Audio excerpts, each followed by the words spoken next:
ऐसा है, सबसे पहले तो मैं अपने रियाज अहमद जी को, जो हमने भारतीय किसान भानु के अपनी टीम में राष्ट्रीय महासचिव नियुक्त किए हैं, उनको बार बार धन्यवाद देता हूं, क्योंकि उन्होंने आज यहां मुझे बुलाकर आप लोगों के दर्शन करवा दिए। यदि नहीं बुलाते तो मैं इस किसान भगवान के, किसान देवता के दर्शन नहीं कर पाता। देखो, एक चौपाई तुलसीदास से लिखी है, उससे ज्ञात हो जाता है कि ये जो हिंदू, मुस्लिम, सिख, ईसाई, जैन, बौद्ध और जातियों में बांटने का काम तो महामानवों ने कभी नहीं किया। ये तो भारत की आजादी के बाद कुछ नीच निकम्मे राजनेताओं ने किया है गति हासिल करने के लिए। तुलसीदास ने तो केवल ये लिखा था, आप शांति, आप हम सबके लिए लिखा है, बड़े भाग्य मानुष तन पावा। हमारा मनुष्य का शरीर है, इसमें कहीं नहीं लिखा कि हिंदू हो मुसलमान। क्या लिखा? बड़े, फिर समझो, बड़े भाग्य मानुष तन पावा, सुर दुर्लभ सद ग्रंथन गावा। ये आपका शरीर इतना बहुमूल्य है कि देवी देवता भगवान खुदा भी चाहते हैं कि मनुष्य बन के जाए पृथ्वी पे। ईश्वर अंश जीव अविनाशी, चेतन अमल सहज सुख राशि। इसमें भगवान का रूप है, खुदा का रूप है, अल्लाह का रूप है। ये न उन्होंने हिंदू लिखा, न मुसलमान लिखा, न सिख, न ईसाई, न जैन, न बौद्ध, न ठाकुर, न ठाकुरानी, न वाल्मीकि लिखा, केवल मानव लिखा। मैंने, मेरी माँ बहुत ही भक्त थी, तो उन्होंने कहा, बेटा युग ऐसा है कि तुम भक्ति करो और मानव की सेवा में लग जाना। पढ़ लिख कर, कुपढ़ नहीं हूं, पढ़ लिख कर सन 85 में ही हमारे दो हाथ भारत के प्रधानमंत्री राजीव गांधी से हुए थे। उस समय भारत के अंदर कोई किसान नेता नहीं था जिनको सारा देश जानता है। महेंद्र सिंह टिकैत भी उस समय नेता नहीं थे, और मैंने आप लोगों के लिए केवल ये मांग की थी कि केवल एमएलए, एमपी, मिनिस्टर इस आजादी का लाभ न उठावा में प्रधानमंत्री जी, ये भारत का हिंदू, मुस्लिम, सिख, ईसाई, जैन, बौद्ध जो दिन रात खेत करके आपको अन्न उगाता है, उसकी भी कुछ मांग पूरी करिएगा। मांगे कुछ पूरी हुई, फिर जब कुछ मांगे पूरी हुई तो मैं लग गया। उसके बाद मेरा नाम सुनकर एक शब्द भी कभी कहीं गलत न बोला, 40 साल से न बोलूंगा, ये मैंने संकल्प लिया है। मेरी आवाज, मेरी बात, मेरा वो जो मेरी लड़ाई की बात सुनकर 87 और 88 में मुजफ्फरनगर के सिसौली गांव में रहने वाले महेंद्र सिंह टिकैत ने संगठन बनाया था, और वो 90 में मेरे गांव, मेरे घर आए थे और निवेदन किया था कि हमारे साथ रहो। मैंने तो मना भी किया, मैं नहीं रहूंगा, लेकिन जिस हॉल में मेरे 3 दरवाजे थे, बाबा मैं गरीबी दूर करने के लिए, अपनी गरीबी दूर करने के लिए समाज का काम नहीं किया था। मेरे बाबा ने तो 85 में मेरे लिए ब्रांड न्यू जो जिप्सी टाइप चली थी पहले, पीजो इंजन वाली कार, बंद बॉडी की जीप सफेद रंग की ले दी थी। एक तरफ एक गेट में कार खड़ी थी, एक तरफ इधर साइड में मेरी घोड़ी भैंसें रहती थी। तो घोड़ियों को चेक करते हुए मेरे पिताजी उस गेट में आ गए, जिस हॉल में महेंद्र सिंह टिकैत मुझसे ऐसे कह रहे थे, कन्हैया हमारे साथ रहो। बोले क्या कह रहे? मैंने ये कह रहे हमारे साथ रहो। बोले इतनी दूर से आए रही है। मैं प्रदेश अध्यक्ष बनाया उन्होंने अपने संगठन का, और उनके साथ रहा। और फिर मैं कह रहा था उनको मैंने नेता बनाया, लड़ाई मैंने लड़ी, नाम उनका हुआ।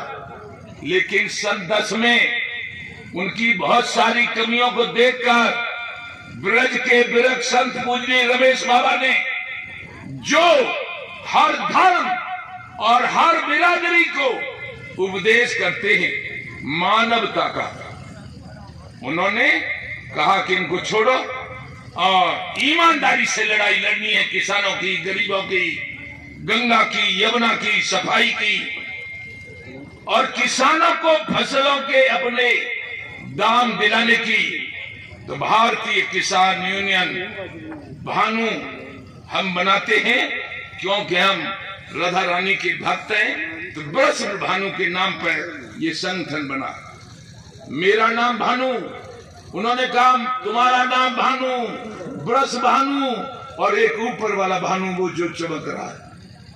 भानु का पर्यायवाची शब्द सूर्य होता है। तीनों भानु मिलकर समाज, देश के मानव का कल्याण की लड़ाई शुरू कर दो। ऐसा ही हुआ। अशोक अधम अभिमानी, तब तब धर प्रभु विविध शरीरा, हराई कृपा निधि सज्जन पीरा। उसी समय भारत के किसान नेता और किसानों के भगवान चौधरी और बलिदान की कहानी लिखी है। काश्तकार बड़ा होने के नाते उसके बाद भी मेरे बेटे ने कुछ रेंट, यानी जो पट्टे पर जमीन ले लेते हैं वो ले ली, क्योंकि मेरे ही पड़ोसी कुछ अमेरिका में चले गए हैं। उनकी 2500 बीघा जमीन मेरे पड़ोस में रहती है, लेकिन वहां उन्होंने इतना पैसा पैदा किया कि जमीन को उन्होंने बेचा नहीं। वो जमीन मेरे 35 साल के पुत्र ओम प्रताप सिंह ने पट्टे पर लेकर कहा, हमारे पापा कहता था, पापा घोड़ियों का, दूध का ये तो बिजनेस चल ही रहा है, घोड़े बच्चे बिकते हमारे। 15.5 लाख का साण में खुद खरीद के लाया था पंजाब से। लेकिन एक काम और कर ले, क्या कि मैंने चाचा जी को फोन करके अमेरिका से उनकी 2500 बीघा जमीन पट्टे पर ले ली है। और ये मैंने कि यार बहुत पैसा लगेगा, कि नहीं नहीं करेंगे, नंबर 1 का काम है, कोई बेमनी नहीं, चिप्स और आलू करेंगे। चिप्स ब्रांड आलू कर डाला, ट्रैक्टर खरीदे, खाद खरीदा, बीज खरीदा, लागत लगी करोड़ों रुपया। और जब फसल तैयार हो गई तो दिल्ली के व्यापारी आके उसको खरीदने लगे। लेकिन वो बोला ना, 20 करोड़ से अधिक का बिकेगा हमारा माल। और जब खोद के जमा हो गया तो नोटबंदी कर दी गई। नोटबंदी, आलू बिका, 1 पैसे का नहीं बिका। और मेरा एटा फिरोजाबाद, आगरा, मथुरा जो क्षेत्र आलू बाहुल क्षेत्र, आलू करते ही लोग, तो हजारों लोगों ने आत्महत्या करी। क्यों कि 1 साल, 2 साल, 3 साल लगातार नोटबंदी की वजह से आलू बिका नहीं, बिकता रहा। फिर 17 में ये घोषणा करी उत्तर प्रदेश सरकार ने कि हम किसानों के सभी कर्ज माफ करेंगे। सत्ता में आते ही किसी का कर्ज माफ नहीं हुआ, वो भी कर्ज से दबा और भी कर्ज से दबाए, सब मरे। और मेरे 35 साल के अभिमन्यु ने भी 24 जनवरी सन 18 सुबह 7:30 बजे गोली मार के आंखों तक लू।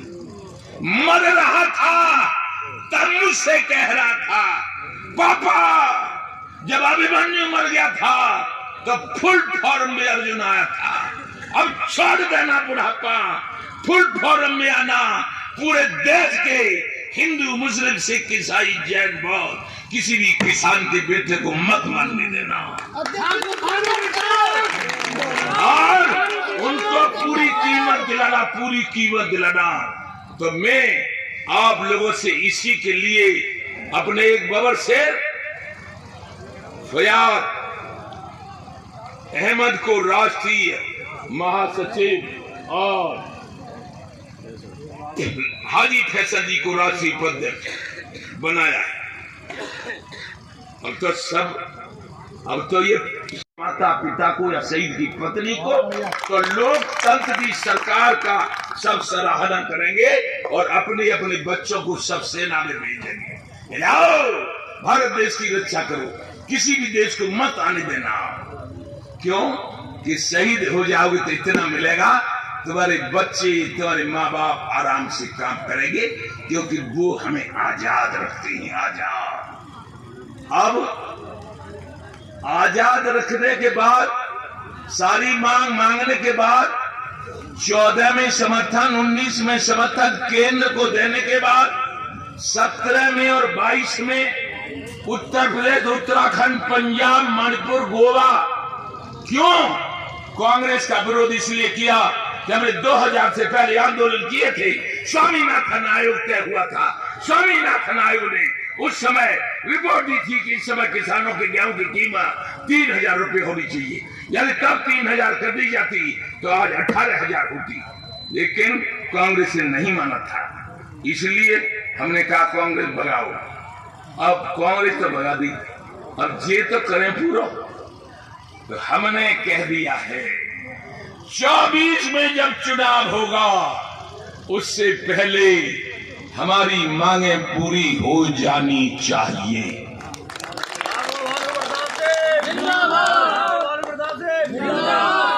किसानों की, पुलिस की, तनख्वाह की, मिलिट्री की और मीडिया की।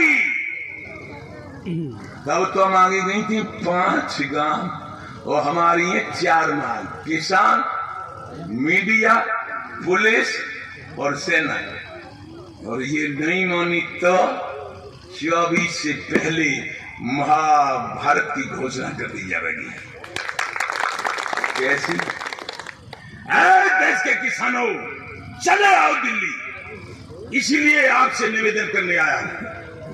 आपको कुछ नहीं करना है, केवल अपने घर और रामपुर से लेके हाथ में सोटा एक डाल के सॉल कनाप कह रहा दिल्ली चल रहे हैं, पैदल चलना। 10 किलोमीटर नहीं चल पाओगे पूरा देश, तब तक प्रधानमंत्री जी कहेंगे बताओ क्या है, हम आपकी मांग मानते हैं, सब मान ली जाएंगे। क्यों? ये लोकतंत्र है, लोकतंत्र। जब सब पूरा देश एक धन में गाएगा कि दिल्ली चलो, मांग पूरी करवानी है। आजकल मीडिया और इतना इंटरनेट वेट यानी क्या क्या चल गया है, खाल खबर पहुंच जाएगी कि भारत आया दिल्ली की तरफ। तो 10 दिल्ली तो दिल्ली 20-20 किलोमीटर चारों तरफ दिल्ली जाम हो जाएगी भारतीय किसानों भानु के सिपाही से। तभी प्रधानमंत्री कहेंगे तुम्हारी जो मांग होगी हम मानते हैं, लेकिन उनको वापस कर दो। हम वहां से घोषणा करेंगे भैया अपने बड़े घर चले जाओ, मांग तुम्हारी मान ली गई, न तो हल्ला लगो न फिटकरी लगो, चोख हो आवे हो। अच्छी बात है, आप समझ गए बात भैया? समझ गए भैया? तुमसे कह रहा हूँ, समझ गए ना? आपसे मेरे जैसे मेरी दाढ़ी बुरी है तैसे आपकी बुरी है, इसीलिए आपसे कह रहा हूँ बात सही है, मान ली जाएगी। यदि ये काम करने में क्या दिक्कत है? इसलिए जोड़ दो पूरे भारत में संगठन और एक दिन छोड़ दो 4 घंटे का काम। और नहीं माने तो सब लोग चलो दिल्ली, रुकते चलो, चलते चलो, रुकते चलो, चलते चलो। ये मैं गारंटी से कहता हूं कि मैं अपना खोपड़ा काट दूंगा दिल्ली में यदि आपकी मांग पूरी नहीं हुई तो।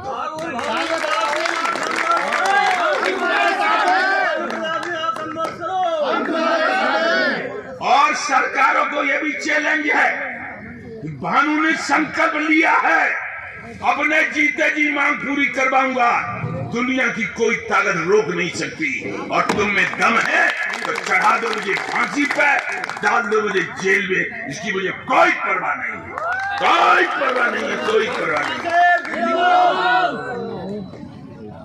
तो इसलिए बस आपसे निवेदन यही है कि हर महीने, फिलहाल हर महीने रामपुर, मुरादाबाद, बिजनौर, अमरोहा और संभल, मुरादाबाद मंडल, ये मंडल इतना मजबूत हो जाए कि सबके हाथ में कमंडल रह जाएगा, कमंडल हो जाए। अच्छा, वैसे हम बतावें, हमारी योगी बाबा से बात होती है तो वो बहुत ही वास्तव में संत है, बहुत अच्छे मुख्यमंत्री हैं। उनसे भी हम कह देंगे कि उत्तर प्रदेश की नहीं है, ये काम है केंद्र का। कीमत लगाते हैं गेहूं की केंद्र वाले। तुम तो ऐसा करो कि 350 आपने जो गन्ने का दाम दिया है उसको 700 कर दो, बस 350 से दूनी 700 करो। और उनसे कह दो प्रधानमंत्री मान लो, नहीं आया भानु, और जो हमारी बात नहीं मानेगा भानु, उसका कान पकड़ के तानू। जय हो आपका सबका चरण बंधन, चरण बंधन, चरण बंधन, चरण। अच्छा, एक बार सब लोग ने खड़े होके और हाथ उठा के मीडिया वाले खोल, ये कह दो कि हम हर महीने मजबूती संगठन में देंगे। जय जय। सभी लोग खड़े हो जाइए। जय जवान, जय जवान, जय जवान। हम अपने राज्य जिंदाबाद, जिंदाबाद, जिंदाबाद, जिंदाबाद, जिंदाबाद, जिंदाबाद।